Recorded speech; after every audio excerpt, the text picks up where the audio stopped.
안녕하세요. 비즈니스 모델 5번째 발표자 박준혁입니다. 다음은 박스오피스 기준 역대 흥행 영화 탑 10에 해당하는 영화들입니다. 이 중 쥐라기 월드와 분노의 질주 세븐을 제외한 나머지 8개 영화는 모두 한 기업에 속해 있는데요. 그렇다면 이 기업은 어디일까요? 지금부터 소개합니다.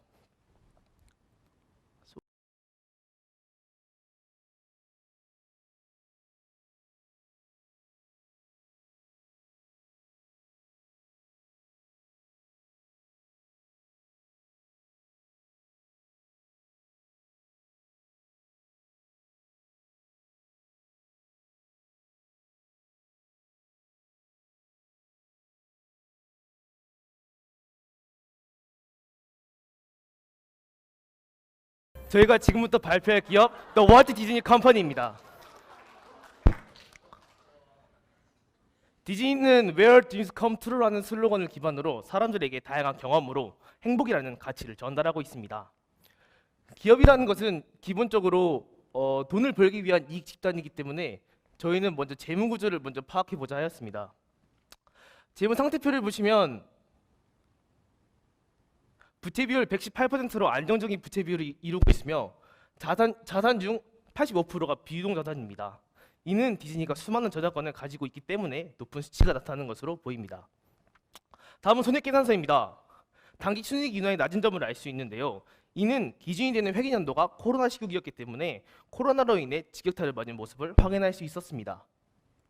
그렇다면 디즈니는 어떻게 제품을 만들고 있을까요? 가치사실 조직을 통해 알아보도록 하겠습니다. 표를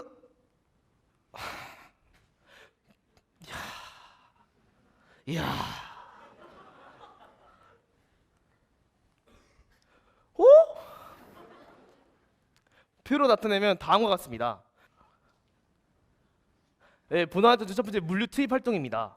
디즈니는 미디어 콘텐츠 제작에 있어 연출가에게 모든 권한을 위임하고 있는데요. 이를 토대로 디즈니는 개연성 있는 스토리를 전개할 수 있었습니다. 물질적 제품 생산에 있어서는 다른 기업에게 라이센스를 제공함으로써 아웃소싱을 통해 외부로부터 전달하고 있습니다. 다음은 생산 운영 활동입니다. 디즈니는 애니메이션 제작에 3에서 5년 정도의 기간을 소요하고 있으며 내부 시사회를 통해 양질의 컨텐츠를 제작하고 있습니다. 또한 디즈니랜드에서는 모든 직원들이 연극 용어를 사용하고 있는데요. 이는 디즈니랜드에 방문하는 것이 연극을 관람하는 것과 같은 기분을 주기 위함이라고 합니다. 다음은 물류 산출 활동입니다. 디즈니는 크게 OTT 서비스, TV, 극장이라는 3개의 플랫폼으로 미디어를 전달하고 있습니다.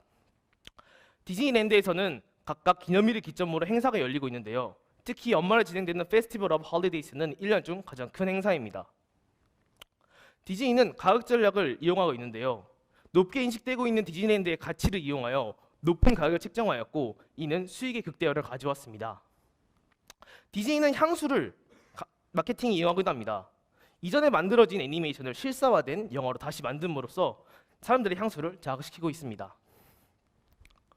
마지막 본원 활동 서비스 활동입니다.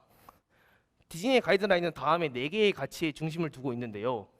쇼, 안전, 효율성, 예의란 4가지 가치에 중심을 두어 전달하고자 하는 고유의 가치와 고품질의 서비스를 제공하고 있습니다.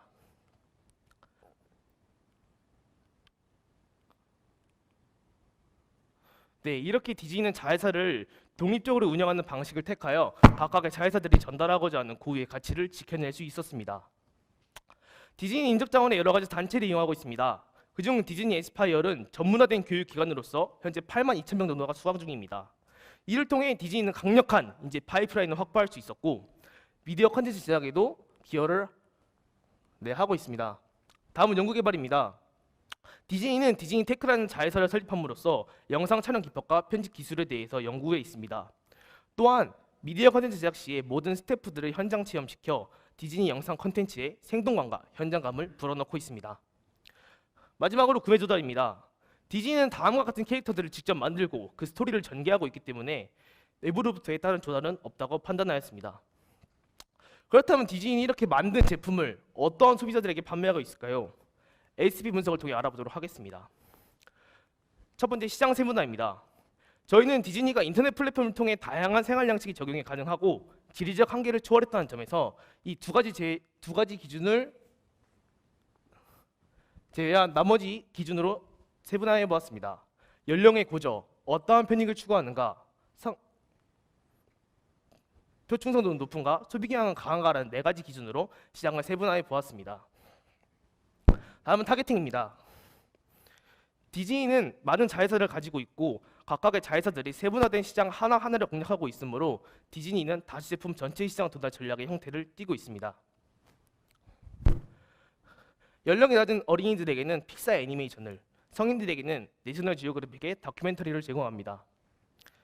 유흥과 흥미를 추구하는 고객들에게는 여러 가지 영화와 드라마가 있으며 정보 취득을 위한 고객들에게는 ABC사의 뉴스가 있습니다. 상표 충성도가 높은 고객들에게는 상대적으로 세계관의 개념이 강한 마블의 영화들이 있으며 비충성 고객을 위해서는 단편적으로 진행되는 여러 영상 콘텐츠들이 있습니다. 수비량이 강한 고객들을 위해서는 높게 측정되어 있는 디즈니랜드의 가격이 있으며 타사보다 낮게 측정되어 있는 OTT 서비스의 가격은 수비량이 약한 고객들을 타겟팅하였습니다.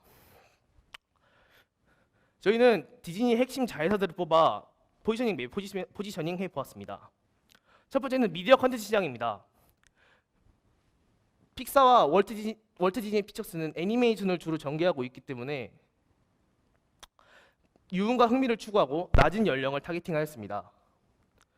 내셔널 지오그래픽은 다큐멘터리를 주로 전개하고 있기 때문에 연령이 높고 정보 취득을 목표로 하는 고객들이 위치해 있는 세분 시장에 포지셔닝하였습니다.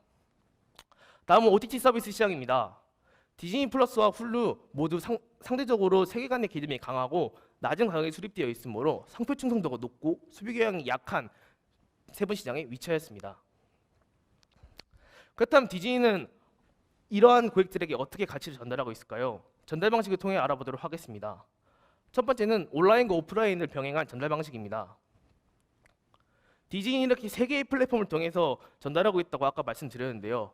OTT 서비스와 TV는 온라인을 통한 전달 방식에 해당하며 극장은 사람들이 직접 방문해야 되기 때문에 오프라인을 통한 전달 방식이라 할 수 있겠습니다. 디즈니랜드 또한 사람들이 직접 방문하여야지만 디즈니가 전달하고자 하는 가치를 온전히 느낄 수 있으므로 이 또한 오프라인을 통한 전달 방식이라고 할 수 있겠습니다. 디즈니는 여러 가지 사회적 활동도 주도하고 있는데요. 보조는 소수의 문제가 아니고 우리 모두의 문제이다. 월트 디즈니는 이렇게 말했습니다. 이에 맞춰 디즈니는 사회적 활동을 총 3가지로 나눠 전달하고 있습니다. 다양성과 현명성을 위한 활동으로 디즈니는 전체 직원 중 46%를 유색 인종으로 50%를 여성으로 채용하였습니다. 또한 환경 보호를 위한 활동으로 쓰레기 매립량과 탄소 배출량을 2030년까지 0으로 줄이겠다고도 발표하였습니다. 소외계층과 어린이를 위한 활동으로 디즈니는 현재까지 5개의 어린이병원을 설립하였으며 메이크 어 위시라는 프로젝트를 통하여 39개의 계열사를 자원봉사에 이용하고 있습니다. 그렇다면 디즈니는 돈을 어디서 벌어서 어디에 쓰고 있을까요? 첫 번째, 수입원부터 알아보도록 하겠습니다. 저희는 다음과 같이 사업 부문별로 수익을 나눠보았는데요. 이 중 미디어 컨텐츠인 DMED에서 76%, 테마파크인 DPEP에서 24%의 수익이 남을 알 수 있습니다. 다시 말해 디즈니의 수익의 4분의 3은 미디어 컨텐츠에서 발생하고 있는 것입니다. 그렇다면 디즈니는 돈을 어디에 쓰고 있을까요? 첫 번째 핵심 지출처는 사회적 책임입니다. 디즈니는 전에 전달 방식에서 말했듯 여러 가지 사회적 활동을 주도하고 있는데요. 디즈니는 작년 한 해에만 1억 2천만 달러를 소외계층과 어린이를 위해 사용하였고 2억 9천만 달러를 환경보호 활동에 사용하였습니다. 다음 핵심 지출처로는 M&A가 있습니다. 디즈니는 여러 가지 자회사들을 M&A를 통해 소유하게 되었는데요. 마블 44억 달러, ABC 뉴스 190억 달러, 미라맥스 필름 40억 달러, 픽사 74억 달러, 20세기 폭스 713억 달러로 지금까지 총 1165억 866만 달러를 사용하였습니다. 이는 하나 약 153조에 달하는 금액입니다. 저희는 지금까지 알아본 디즈니의 특징을 토대로 수화수로 분석해 보았습니다. 표로 나타내면 다음과 같은데요. 이 중 저희는 강점의 문화 컨텐츠 강자 부분부터 알아보도록 하겠습니다. 북미 TV 시청률을 보시면 디즈니가 압도적인 수치를 기록하고 있습니다. 또한 박스오피스 점유율을 보았을 때 디즈니는 항상 높은 수준을 유지하였으며 특히 2019년에는 약 33%로 전체 영화 시장의 3분의 1을 차지하였습니다. 디즈니가 여러 미디어 컨텐츠 분야에 진출해 있고 각 분야에서 우위를 점하고 있음을 미루어 보아 디즈니는 문화 컨텐츠의 강자라고 할 수 있겠습니다. 디즈니는 저작권 관리도 엄격하게 하고 있는데요. 그 예시로는 카가 있습니다. 오른쪽은 디즈니 소속 픽사 애니메이션 카이고 왼쪽은 제 기준 왼쪽이요. 왼쪽은 중국에서 표절한 영화 더 어터벗입니다. 디즈니는 이를 보고 소송을 제기하였고 합의 없이 3심까지 재판한 결과 디즈니는 승소하였습니다. 이를 통해 디즈니는 자신들이 저작권 관리를 엄격하게 하고 있음을 알릴 수 있었고 또한 위자료 400만 위안을 취득하였습니다.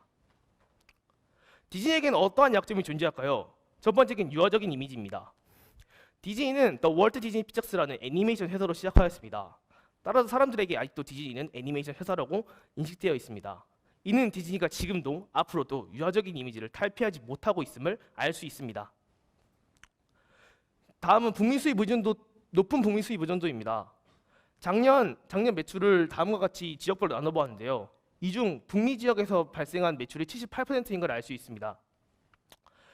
만약 디즈니가 북미 시장 변화에 발빠르게 대처하지 못한다면 디즈니는 큰 손실을 입을 수밖에 없을 것입니다. 저희는 디즈니 리조트 증설을 기회로 봤습니다.